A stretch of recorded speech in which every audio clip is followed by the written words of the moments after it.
हाँ चलो नासिर भाई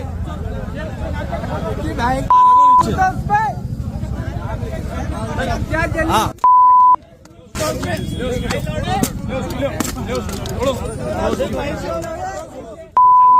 ये इम्तियाज जलील के सामने खुला ऐलान है, वफादारों को गद्दार बोला, पार्टी को बेच रहा, पैसे लेके सारा दलालों को खड़े कर टिकटा दे रहा दलालों को 14 लाख 15 लाख रुपए लेके नए नए लोगों को अनपढ़ के धंधे करने वालों को टिकटा बेच रहा और वफादार लोगों को गद्दार बना या हरामी साला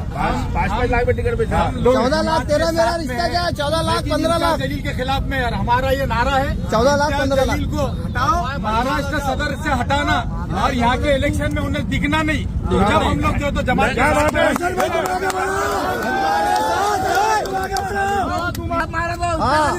उसको टिकट दिया हम सिर्फ टिकटों के धंधे करा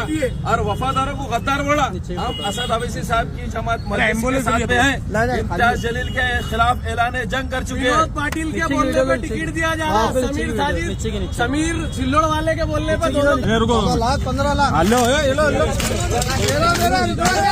लाख मारो